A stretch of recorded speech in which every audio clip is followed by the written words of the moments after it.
नमस्कार मंडळी, सर्वांचे माझ्या यूट्यूब चॅनलमध्ये मनापासून स्वागत। तर वाजलेत सकाळचे 6 आणि आज आपण पुन्हा एकदा उन्हाळी सामान बनवणार आहे। मागच्या कुरडईच्या ब्लॉगला खूप छान रिस्पॉन्स केला, म्हटलं यावेळेसही शूट करावं। तर आज आपण बनवणार आहे बटाट्याचे पळी पापड, साबुदाण्याचे पळी पापड, बटाटा साबुदाणा मिक्स चकली।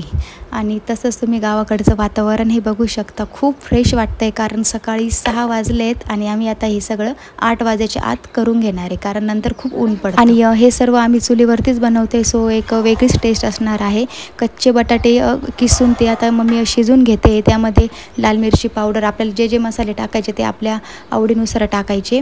आणि आता तो किस नंतर शिजून झाल्यानंतर ते एका कागदावरती पळीने टाकायचे। हे बघा, आता तो शिजलेला आहे, तो एका पातेल्यामध्ये मम्मी काढून घेते आणि नंतर तो एका कागदावरती ते पापड टाकायचे, ते पळीने एक एक करून। इकडे पापड चालू आहे आणि इकडे पक्ष्यांचा आवाज, असा पक्ष्यांचा आवाज ऐकून मन खरंच प्रसन्न होऊन जातं।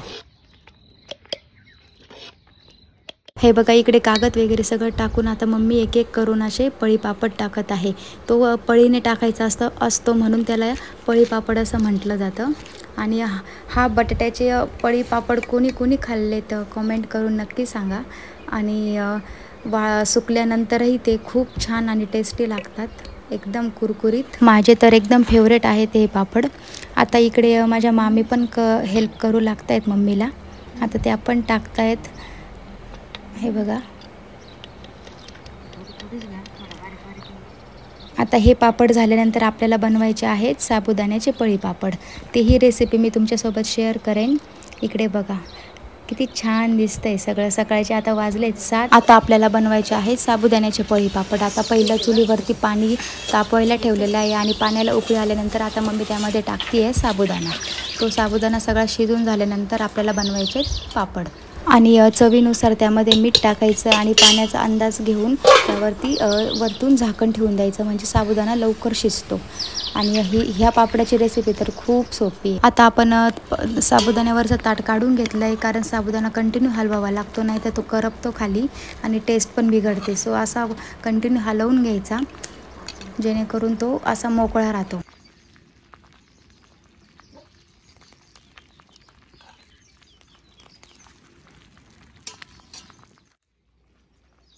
साबुदाणा झाला आहे आपला शिजवून, आता आपण बनवूयात पापड। हे बघा, हे पण असे गरम गरमच टाकावे लागतात, कारण थंड झाल्यानंतर तो पूर्ण असं गोल असा पापड नाही होत। तुम्ही बघू शकता सूर्य तिकडनं उगवतोय आणि इकडे मस्तपैकी पापड झाले, खूप छान वाटतंय।